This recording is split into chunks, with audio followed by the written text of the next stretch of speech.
It is said that all problems are illusions of the mind. Welcome to the Growth Mindset podcast, where we're learning how to solve problems using our minds. Last week, we spoke about the problems that you want to have and how you can recognize problems as an opportunity to celebrate your successes when they are merely a sign of how well you're doing. There are other forms of problems that you don't want to have, which is the subject of today. And we should remember that we must accept responsibility for a problem before we can solve it. You cannot solve a problem by saying that it's not my problem. Now, I have a general framework for problems that I didn't really think about too much until I started writing these episodes of how to explain them to others. And I realized this is what I've been using my whole life and why I'm maybe sometimes annoyingly happier than most people.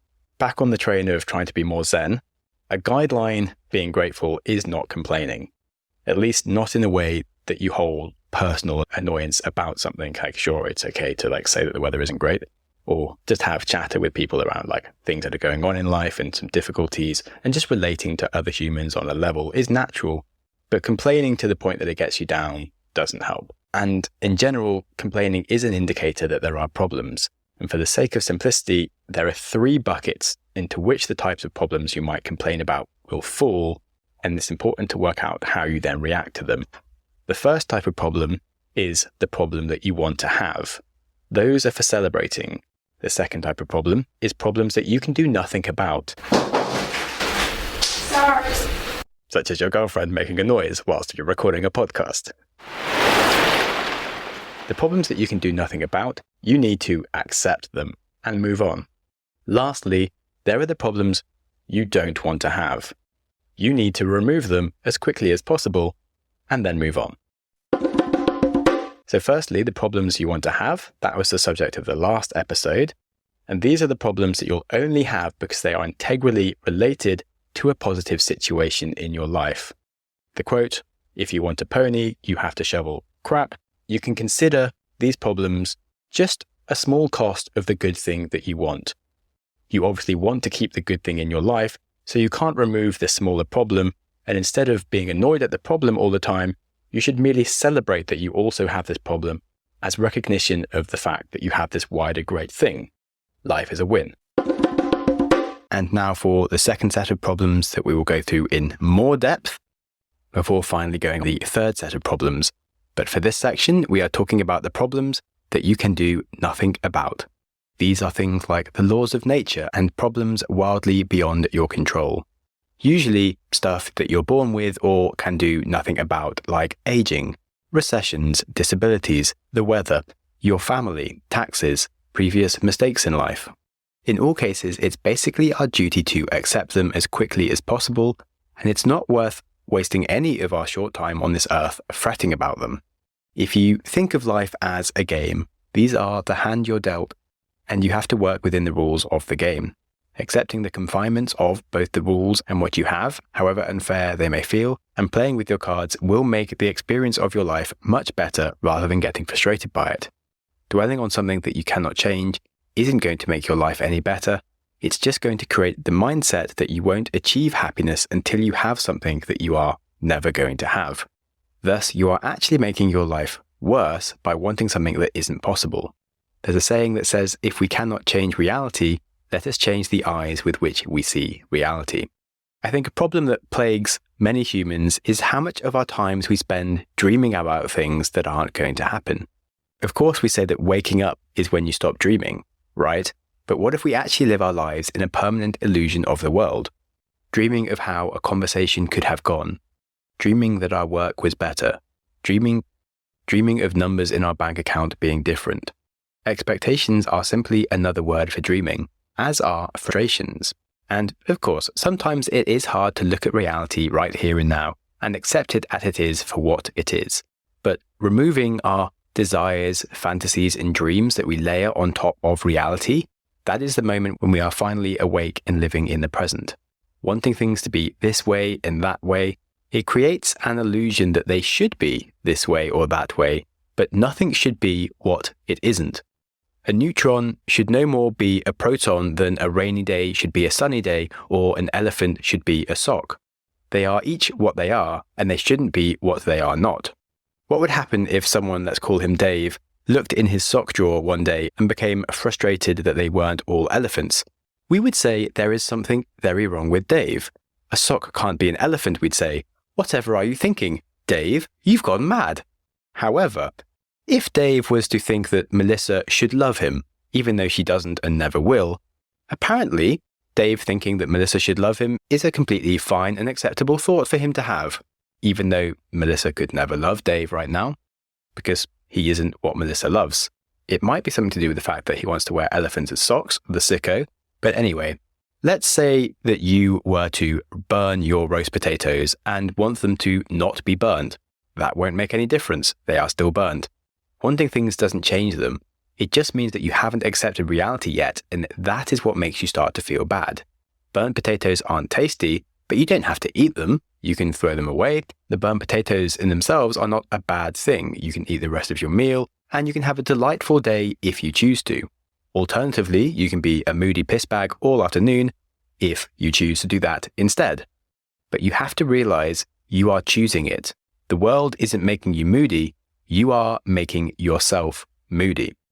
Okay, sure, you might say, what about some twat of a relative complains about your burnt potatoes? Well, that's their problem if they are annoyed. It's only your problem if you take ownership of having a problem in your mind that doesn't exist outside of your mind. Problems are only things that can grow in our minds because we are the only thing that perceives the idea of the problem. Whatever happens in life, it isn't over unless you're dead. And at the point when you are dead, you don't have any opinions or emotions about that. So even being dead isn't exactly a very problematic experience to be in for yourself. However, life becomes much worse if you are frustrated by the time you perhaps wasted burning your potatoes or anything else that you don't want to happen. Melissa not loving Dave is not bad and causes him no harm at all, zero. But for all of us, the act of wanting someone to love us who doesn't, it's that act of wanting that hurts. As I said earlier, when we stop dreaming, that is when we wake up. And sometimes when we're asleep, the alarm goes off and we really don't want to wake up. We cling to our sleep like Dave might cling to Melissa if he ever let him. She won't. But the point is, sometimes we have to just wake up. Right, now we're going to have a quick advert break before we learn to define and solve the problems that we don't want to have. And as Morpheus says, you can take the blue pill, the story ends, you wake up and believe whatever you want to believe. Or you can take the red pill. You can stay in Wonderland and I can show you how deep the rabbit hole goes. By which I mean, please carry on listening to the show after the adverts and feel free to skip them if you want. Now, number 3, the main topic of the podcast today, problems you don't want to have. These are things that are annoying and changeable, so we should change them if it is important. Now, it doesn't sound like the Zen Buddhist concept of just acceptance with an approach where you make zero judgments on anything, accept everything as it is with inner peace and beauty. But actually, I think the laws of nature and human existence have some stuff that is highly impractical to fight when it comes to happiness. And humans are social creatures. We have natural passion. Putting ourselves in situations where it's more natural to be happy is a better approach than trying to just enjoy something that we aren't built to enjoy, because you can't fight nature. For example, I'm mostly heterosexual. Life would be great if I was attracted to men, because then there would be double the amount of people that I could potentially have pleasure with in terms of spending my life and sexual life with, etc. But it's just not something that I can switch on. I mean, I've tried because I thought, why not? That would be fun, but it just doesn't interest me. And I can't change that about myself. Like, it's great that it's legal and allowable because it gives people the possible to find happiness through their means without harming others. But it's not really going to help me trying to force myself to be so open-minded that I can find happiness from something that doesn't interest me. Some people hate pineapple on pizza. I think it's great. You might hate me for it. It doesn't matter. It's fine to just leave people as they are. And you can be surprised by what rules are changeable, for sure. And having a fixed mindset around what you can change is very bad. But before I get onto a massive tangent, I'll come back to the point. Problems that we don't want to have and the appropriate responses. So there's millions of things that we can change in our lives which will lead to more happiness. And what to do about them depends on their cause and their priority. So major problems.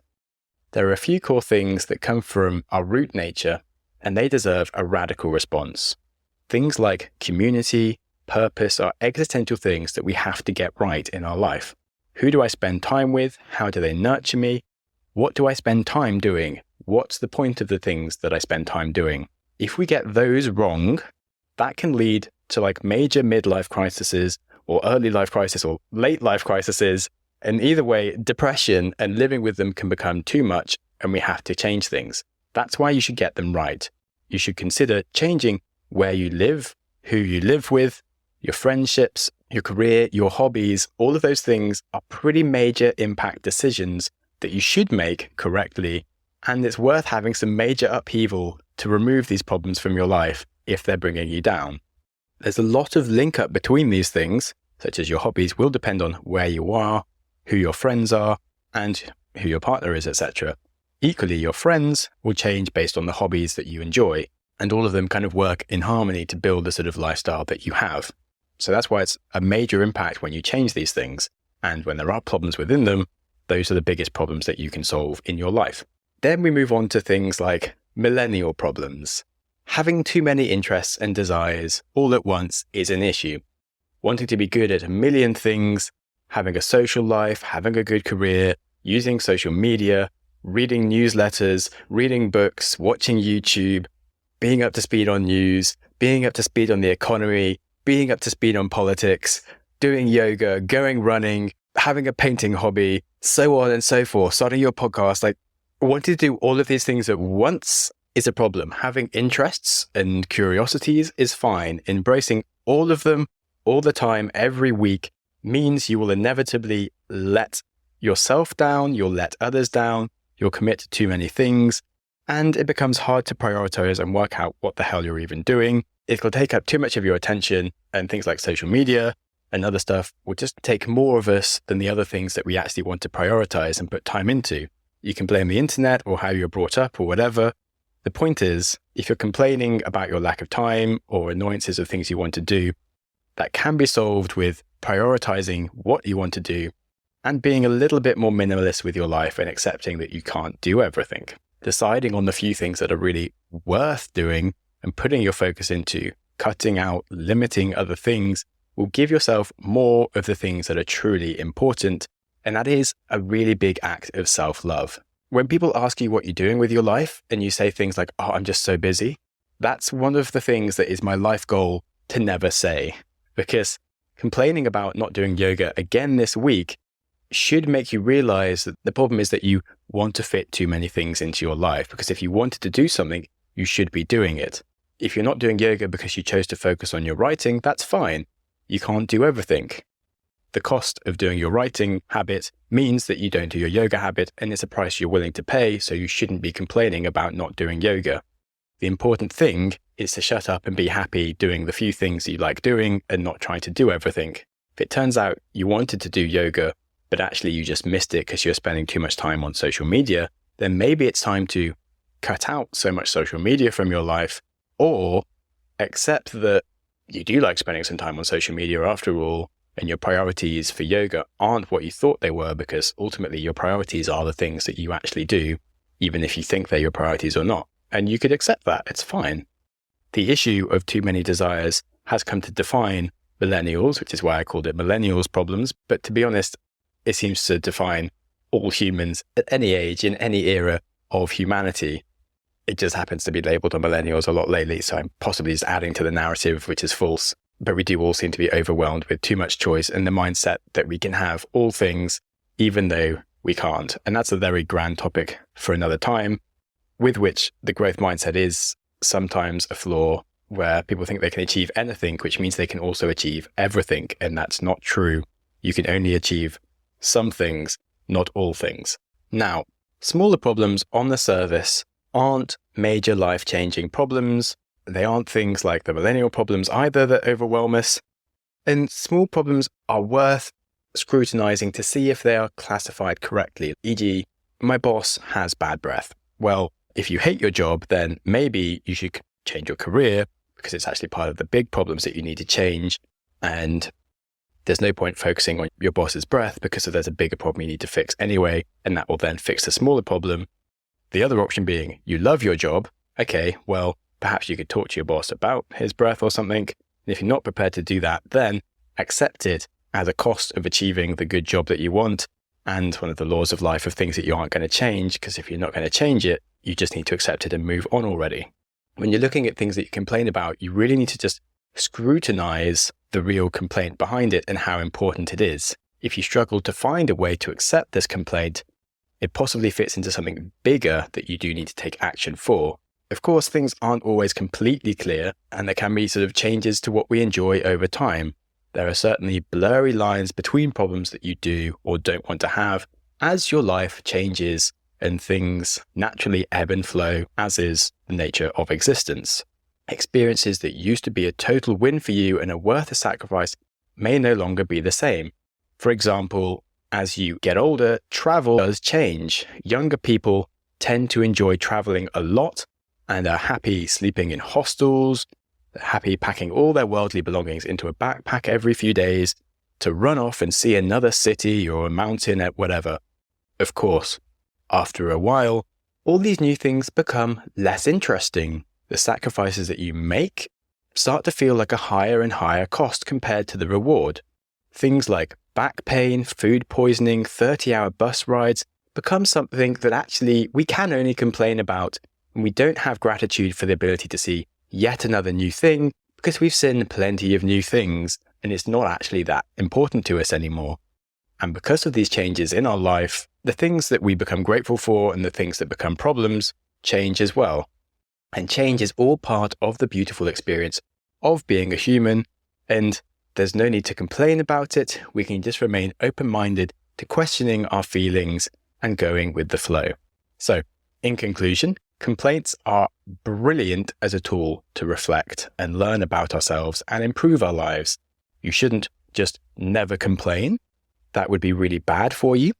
But you shouldn't complain more than once without looking into that complaint and being mindful of why you're complaining and seeing if this is a problem that actually you want to have, if this is a problem that you just need to learn to accept, or if this is a problem that you should change. Now, trying to find a more inner Zen peace, a state that allows us the privilege of breezing through situations without whining, with more gratitude, will help us enjoy our lives more.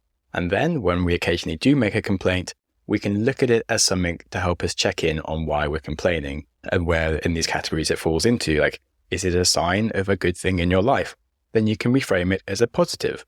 Is it something that I really can't change at all? Then you can reframe it as something that you need to accept and you just can't let bother you. Or are you complaining as a way to just relate to other people and get along and have some fun? Then you don't need to be depressed at all. Just don't over-complain all the time, or you might be seen as negative. Is it a problem that you're complaining about that actually you can change? Then it's important and you fix it. And those are the main rules of complaining.